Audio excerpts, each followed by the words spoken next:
Daniel had always dreamed of owning a quiet home where he could raise his family in peace. When he and his wife moved into Maplewood Estates, the neighborhood seemed perfect. Neatly lined streets, manicured lawns, and children playing in the distance, it looked like the kind of place where life could finally slow down. For the first few months, everything seemed fine. Neighbors smiled politely, his daughter made a few friends, and his wife loved tending to the small garden in their front yard. Then came the first letter. It arrived tucked inside their mailbox with the official seal of the Homeowners Association at the top. Daniel opened it casually, expecting it to be some kind of neighborhood notice about upcoming events. Instead, his stomach dropped as he read the words.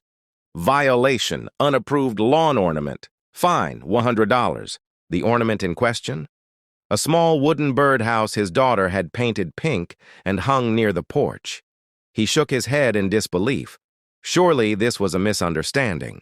But when he called the number listed at the bottom of the letter, the HOA representative was firm. Rules are rules, the voice on the other end said curtly. If it's not removed, the fines will continue. Reluctantly, Daniel took down the birdhouse, not wanting to make trouble. But he couldn't shake the sour taste the incident left behind. It felt petty, unfair, and unnecessarily strict. Still, he let it go until the next letter arrived. This time, it was about the color of his front door.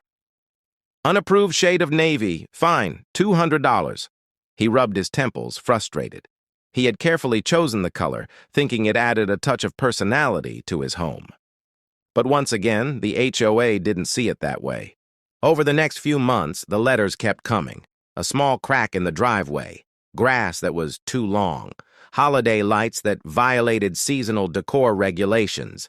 Each letter carried a fine, and the numbers added up quickly. But the worst blow came one morning when he opened an envelope and saw in bold letters, Ongoing violation, $500 per day until corrected. Daniel froze. His chest tightened as he did the math. $500 a day. That wasn't just an inconvenience, it was financial ruin.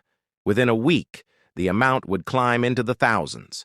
Within a month, tens of thousands. He worked hard, but no family could withstand that kind of drain. He tried to reason with the board. He attended meetings, pleading his case calmly at first, then with growing desperation. I'm not trying to break rules, he said, voice trembling as neighbors looked on. I just want to live in peace. These fines are destroying us. But the board members, seated stiffly at the front of the room, were unmoved. Mr. Clark, the head of the HOA, adjusted his glasses and replied coldly, If you can't follow the rules, perhaps this neighborhood isn't the right fit for you. Laughter rippled through a few of the board members, and Daniel felt humiliation burn in his chest. He left the meeting that night with his fists clenched, his wife's hand gripping his arm as if to steady him. At home, he sat in silence long after his family had gone to bed. The letters were stacked on the kitchen counter, each one more threatening than the last. He stared at them, his jaw tight. The HOA thought they could bully him into submission, that he would eventually give up and move away. But as the night stretched on, an idea began to form, an idea so bold, so outrageous, that even he could hardly believe he was considering it. They thought they had cornered him. But maybe, just maybe, he could turn the tables. And that night, as the clock struck midnight, Daniel whispered to himself with quiet resolve, If they think they can take everything from me, then I'll take everything from them. The days following Daniel's late-night decision were filled with determination he hadn't felt in years. Every morning he went to work as usual. But in the evenings, instead of sulking over the mountain of fines piling up, he sat at his computer researching. He read about property laws, corporate loopholes, and most importantly, how the HOA itself was structured. The more he dug, the more he realized something surprising.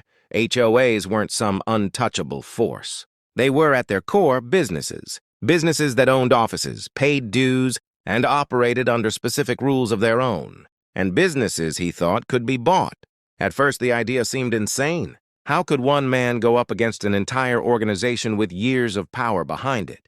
But as he scrolled through property records, something caught his eye. The HOA didn't own some fancy downtown skyscraper.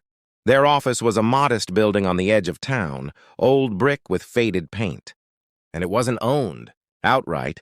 The board leased it from a small property management company. Daniel's heart raced. That meant it wasn't beyond his reach. If he could negotiate with the owner of that building, the very headquarters of the HOA could be his. For weeks he worked in silence, saying nothing to his neighbors, not even to his closest friends. Only his wife knew, and though she worried about the risk, she could see the fire in his eyes. He picked up extra hours, liquidated savings he had set aside, and even sold an old truck he had kept for years. Every penny went toward building the fund he needed. He spoke with banks, investors, and anyone who might help. And slowly, piece by piece, the impossible began to look possible. Meanwhile, the HOA kept pressing. The $500 daily fines mounted into the tens of thousands. Threatening letters came almost weekly now, each one demanding immediate payment or further action. Clark, the smug president of the board, even stopped by his property one afternoon. "You're fighting a losing battle, Daniel," he said with a condescending smile. "We'll have you out by the end of the month." Daniel didn't respond. He simply looked the man in the eye, calm and steady, as though holding on to a secret Clark couldn't begin to imagine. By midsummer, Daniel was ready. He arranged a meeting with the property management company that owned the HOA's office. To his surprise, they were open to selling. The building wasn't particularly profitable, and the HOA was only one of several tenants. With the right offer, it could be his. Daniel signed the papers with trembling hands, barely able to believe what he had just done. The moment the ink dried, a weight lifted from his chest. For months, he had been treated like a criminal in his own home. Now, he held the deed to the very office where every fine, every threatening letter, and every cruel decision had originated. The next HOA meeting was scheduled for the following week. Daniel walked into the community hall as he always did, but this time there was something different in his step. His neighbors noticed it too, the quiet confidence, the steady calm. Clark raised an eyebrow, clearly irritated. The meeting began as usual, with the board rattling off rules, violations, and penalties. When Daniel's name came up, Clark leaned into the microphone. "This homeowner remains in violation and owes a balance exceeding $25,000. If it is not paid immediately, we will proceed with legal action." Gasps echoed through the room. Neighbors shifted uncomfortably, whispering among themselves. But Daniel simply rose to his feet. He waited for the murmurs to die down before speaking, his voice clear and steady. "You find me relentlessly," he began. "You've threatened my family, humiliated me in front of my neighbors, and tried to drive me out of the home I love. But what you didn't realize," he paused, pulling a folded document from his jacket, "is that while you were busy writing me letters, I was busy buying your office." The room fell silent. Clark blinked, confusion etched across his face. "What nonsense is this?" he barked. Daniel held up the deed for all to see. "As of last week, this building belongs to me. Every desk, every file cabinet, every inch of the space you use to run this HOA, it's mine now." For a moment, no one spoke. Then the whispers started, growing louder until the hall buzzed with disbelief. Some neighbors smirked, others covered their mouths in shock. Clark's face turned red, his composure crumbling. "This is outrageous," he shouted. "You can't—" But Daniel cut him off, his calm demeanor unshaken. "I can. And I did. You wanted to bury me under fines, but instead, you've handed me the greatest leverage I could ask for." The room erupted, half in laughter, half in astonishment. For the first time, the power dynamics had shifted.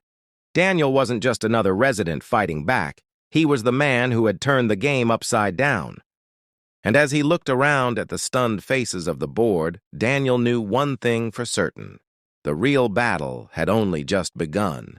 The shock of Daniel's announcement rippled far beyond that one meeting.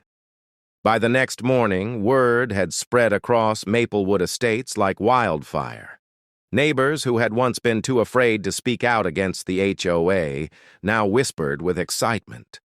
The man they had watched endure endless harassment had flipped the script in a way no one thought possible.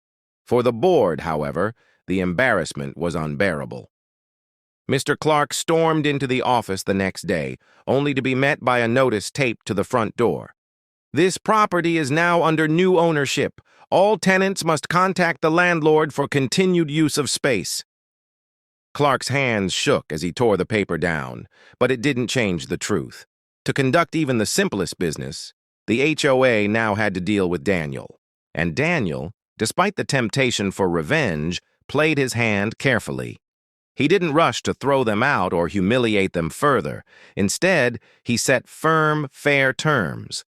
If they wanted to continue using the office, they would need to sign a lease with him. For the first time, the all-powerful board found themselves answering to the very man they had tried to crush. The next HOA meeting was unlike any other. Residents packed into the hall, many standing along the walls eager to witness history. Daniel sat quietly near the front, not gloating, not taunting, just waiting. When the time came to discuss violations, Clark's voice faltered. His usual smug confidence was gone. He knew that every word, every decision, was now being watched by neighbors who had lost faith in his leadership. Daniel stood when the floor opened for comments. "I didn't buy your office to embarrass you," he began, his voice calm but firm. "I bought it because you left me no choice. You treated me like an enemy in my own home. You treated my neighbors like criminals for painting their doors, planting their gardens, or hanging lights for their children. That ends today." The room erupted in applause. People cheered not just for Daniel, but for the hope that finally someone was standing up for them. He raised a hand, waiting for the noise to settle before continuing. "I want to make one thing clear. I'm not against rules. Rules are meant to keep us safe, to protect our community. But when rules are used as weapons, when fines are designed to break families instead of build neighborhoods, that's not protection. That's control." Murmurs of agreement rippled through the crowd. Even board members shifted uncomfortably in their seats. Clark tried to interject, his face flushed. "You can't just—" But Daniel cut him off, not with anger, but with calm authority. "You're right. I can't erase the past. But I can make sure it never happens again." He laid out his proposal, an end to absurd fines, transparency in board decisions, and input from homeowners before new rules were passed. Instead of punishing families, the HOA would focus on maintaining safety, supporting community projects, and protecting property values fairly. The crowd burst into cheers once more. For the first time, the HOA meeting felt less like a courtroom and more like a gathering of neighbors. People raised their hands to volunteer, to share ideas, to finally take part in shaping the place they lived. Clark, cornered and powerless, tried one last time to resist, but the votes were overwhelming. One by one, the board members shifted their allegiance, siding with Daniel's proposals. By the end of the night, the HOA was transformed from a tool of control into a true community organization. In the weeks that followed, the neighborhood changed. Children played basketball in driveways without fear of fines. Families decorated their homes during the holidays without worrying about unapproved colors. Neighbors who had once kept their heads down now greeted each other warmly, their walls of fear crumbling. One evening, Daniel walked past the little birdhouse his daughter had proudly rehung near the porch, the same birdhouse that had started it all. He smiled, remembering the first violation letter and how powerless he had felt. Now, the birdhouse stood as a symbol of everything he had fought for: freedom, community, and the right to live without fear in his own home. His wife joined him on the porch, slipping her hand into his. "You did it," she whispered softly. Daniel shook his head. "No," he said with a smile. "We did it. This whole block did it. They thought they could fine us into silence, but we proved we're stronger together." As the sun set over Maplewood Estates, the street glowed with porch lights, laughter, and the hum of a community finally free. Daniel looked around at the neighborhood he had once thought he might lose, and for the first time, he felt not just like a homeowner, but like the heart of something far greater. The HOA had tried to fine him into ruin. Instead, he had bought their office, taken their power and given it back to the people who truly deserved it. And in that victory, Daniel found not revenge, but peace.